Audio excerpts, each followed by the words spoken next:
Tudo bem com vocês? Professor de matemática, professor Lucas Vilela, professor do curso Solução, passando por um conteúdo muito legal para vocês hoje, tá? Função do primeiro grau, esse é o assunto da aula de hoje. Então a pergunta é, o que é uma função do primeiro grau? Uma função do primeiro grau é toda função que vai dos reais até os reais, tal que a lei de formação dela é dada da seguinte maneira: f de x igual a ax mais b, onde a e b vão ser números reais e o meu a tem que ser diferente de zero, certo? Definição básica de função é dessa maneira. Onde é que nós vamos encontrar essa função no primeiro grau? No Enem, geralmente nós encontramos quando trabalha com variação, um gráfico envolvendo variação de tempo, velocidade, envolvendo alguma variação, e vai ter um gráfico no primeiro grau lá existente para a gente, certo? Então é necessário a gente saber como resolver uma função do primeiro grau, é necessário a gente saber como resolver, como definir e como identificar que uma questão ela é da função do primeiro grau. Então uma função do primeiro grau ela é definida da seguinte maneira: f de x igual a x mais b, aonde f vai ser nosso valor final, que vamos descobrir, ela vai ser dependente, certo? E aqui o x é uma variável independente. Uma função, aí tem o domínio e o contradomínio. Então o nosso x aqui, ele vai ser o domínio e o meu f de x vai ser o meu contradomínio. Tranquilo? Então a e b são números reais, são constantes, são reais, aonde o a tem que ser diferente de zero. Tranquilo comigo? Por enquanto tá fácil? Vamos comigo, vamos embora. Na função f de x a x mais b, esse a e b, que são chamados de coeficientes, tem um nome padrão. O a ele é chamado de coeficiente angular. É ele que determina se o gráfico ele é crescente ou ele é decrescente. Tá aqui, ó. Ele define se a reta é crescente ou decrescente. Como é que funciona? Eu já sei que ele é diferente de zero. Então ele pode ser maior do que zero ou menor do que zero. Certo? Então se ele for maior do que zero, se eu pegar o meu a maior do que zero, ele está feliz. Certo? Aí que viu na função do segundo grau que existe uma parábola onde ele vai estar feliz, ou seja, positivo. Então nesse caso aqui, a maior do que zero está crescendo, certo? E a gente vai ver também a função do segundo grau, quando o a for negativo, a menor do que zero, é como se ele estivesse triste. Na função do segundo grau vai ser uma parábola, a gente vai ver na próxima aula esse assunto aí que vou trazer para vocês. Então, aqui vai ter uma função do segundo grau, mas como ela é do segundo grau, como ela é do primeiro grau, o gráfico dela é decrescente. O gráfico dela vai estar assim, ó, decrescente, certo? Então, a positivo, a função vai ser crescente. Se o a for negativo, o gráfico vai ser decrescente. Então, função crescente, o gráfico ele vai estar assim, ó, vai subir da esquerda para a direita, ele está subindo. E na decrescente, o gráfico está descendo, né? Ele vem daqui e desce, da esquerda para a direita descendo. Sempre vai ser uma reta, certo? Sempre vai ser uma reta. Isso aqui da carinha feliz, carinha triste, a gente aprendeu lá na equação do segundo grau, que vai ter a parábola para cima ou para baixo, certo? Mas por enquanto, saiba que toda função do primeiro grau ela é classificada como uma reta. A reta pode ser crescente ou decrescente. Quem determina isso é justamente o meu a, coeficiente angular. Define se a reta vai ser crescente ou decrescente. Então, novamente, se o a for maior do que zero, a reta é crescente. Se o a for menor do que zero, a reta é decrescente, certo? E nós vamos ter o b como coeficiente linear. O que é esse coeficiente linear? Define onde a reta corta o eixo y. Lembra lá pra gente, não lembra lá, na próxima aula aí, a gente vai trabalhar a parte de função segundo grau com vocês, como eu falei. Mas a princípio, todas essas funções são geradas através de um plano cartesiano. Então vai existir um plano cartesiano aqui, ó, onde nós vamos saber que esse eixo aqui é x, esse eixo aqui é o eixo y. Eixo da minha abscissa, eixo da minha ordenada, horizontal, vertical. Então, quando eu trabalho com a função f de x igual a ax mais b, esse meu valor de b aqui é justamente o coeficiente que vai definir aonde a reta corta o eixo y, aonde ela passa aqui no eixo y. Então, quem determina isso é o meu b. Na próxima, agora nesse momento, agora nós vamos mostrar a vocês algumas propriedades e alguns casos particulares que acontecem na função do primeiro grau. Acompanhe.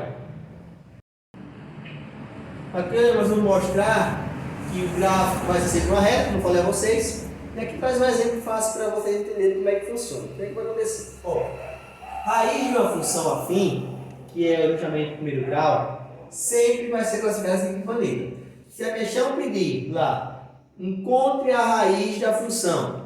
Então, quando fala raiz de uma função, para a gente encontrar a raiz da minha função, eu vou utilizar essa relação aqui, ó. X é igual a menos b dividido por a. Como a gente sabe que uma função afim é a mesma coisa da função no primeiro grau, nós sabemos também que a lei de formação dela é f de x igual a ax mais b.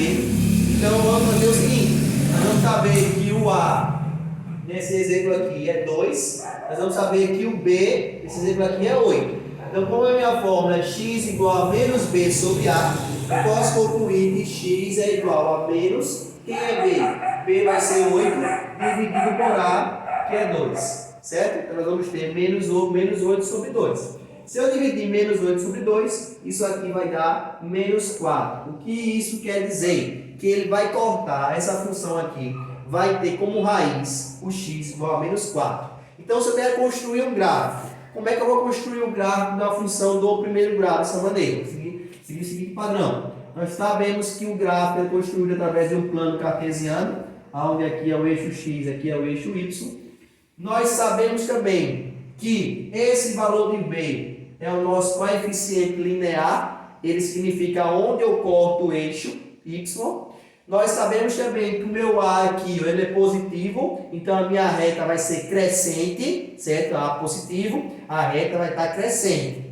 E eu sei que x é igual a menos 4. Vamos lá. No plano cartesiano, x positivo fica aqui, o x negativo fica do lado esquerdo. E o y positivo fica em cima, o y negativo fica embaixo. Então, como a gente sabe que o x foi menos 4, então ele vai estar mais ou menos por aqui, ó, menos 4. E nós sabemos também que o y é 8. Por quê? Porque é o coeficiente linear, 8. Então, vamos ter um 8 mais ou menos aqui. Então, com isso, eu consigo traçar uma reta que ele vai sair do menos 4 até tocar o 8. Então, esse é o meu gráfico desse exemplo aqui, f de x igual a 2x mais 8. Agora, nós vamos ver as propriedades da função do primeiro grau. Então, aqui nós vamos ter as particularidades das funções, né, do primeiro grau. Ela, a gente viu no último exemplo agora, a função afim. Uma função ela é afim quando o meu a for diferente de 0 e meu b for diferente de 0. Foi justamente o caso da função f de x igual a 2x mais 8. Observe que o meu a é diferente de 0, meu b é diferente de 0, então ela é chamada de função afim. Observe que minha função afim não vai passar pela origem. A origem é justamente esse ponto aqui, que está justamente na intersecção, o ponto da intersecção das retas do eixo x e do eixo y. Então, ele não vai passar pela origem, de maneira nenhuma. Então, isso é uma função afim. Quando ele não passa pela origem, então o a diferente de 0 e b diferente de 0, eu digo que ela é uma função afim, certo? Agora, se o meu a for diferente de 0 e meu b for igual a 0, essa função linear, a minha função linear, que é essa aqui, vai ter o característico dessa maneira. F de x igual a vezes x. Observe que o meu b é igual a 0, não vai ter b. É só a vezes x. É por isso que essa função linear, ela vai passar pela origem. A minha função linear, ela passa pela origem. Tanto pode ser crescente, como ela pode ser decrescente, certo? Mas ela necessariamente passa pela origem. Então, a minha função linear, ela tem a característica f de x igual a vezes x. Observe que o b é diferente de 0. O b é igual a 0, perdão. Então, a função linear eu vou ter com a forma f de x igual a ax, lembrando que o meu a é diferente de 0, certo? Então, essa é a característica da função linear. Ela passa pela origem. A diferença da função linear para a função afim é que a função afim não passa pela origem. Já a função linear, ela passa pela origem. Tranquilo? Certinho? Viu a diferença de uma para outra? Muito bem. Agora vamos para o último caso que pode acontecer. Uma função ser constante. O que é uma função constante? A gente viu na definição de função que o meu a tem que ser diferente de 0. Então, se eu pegar uma função onde o a é igual a 0 e só vai existir o b, essa função aqui, ó, ela pode ser classificada como f de x igual a b, observe que eu não tenho uma variável que tenha o domínio, eu só vou ter o contradomínio. Mas a gente estudou já a função. Para que aconteça uma função, é necessário que exista o domínio. Lembre lá, para que a função exista, é necessário que todos os elementos do domínio liguem um único elemento do contradomínio. Então, se eu tenho uma função que não tem domínio, então eu já sei que isso não é uma função. Então é por isso que essa função aqui, ó, é chamada de constante. O que é algo constante? É algo que não vai estar variando, não vai estar aumentando nem diminuindo. É aquele número e ponto, acabou. Então é por isso, ó, que é sempre uma reta paralela ao eixo x. Então é uma reta que não vai tocar no eixo x, ou seja, não vai ter domínio. Então não é uma função do primeiro grau, não é função em nenhum canto na face da Terra, nem aqui nem na China, certo? Não vai ser função. Então nós sabemos que existem três particularidades da função do primeiro grau. Então, função afim, ela não passa pela origem. Função linear, ela passa pela origem. E a função constante, que é aquela função que não vai ter valor de a, né? Não vai ter valor de x. Então, nós sabemos que isso não é uma função. Nós vamos ter o gráfico paralelo ao eixo x. Então, certinho? Então, essa é a aula de hoje, a aula de função do primeiro grau. Espero que tenham gostado, revise aí. Nós vamos passar uma lista de exercícios para vocês trabalharem. Na próxima aula vamos trabalhar com função do segundo grau. Vamos ter todas as funções existentes. Espero que gostem, curtam aí, comentem. Fiquem com Deus, a matemática é linda. Valeu!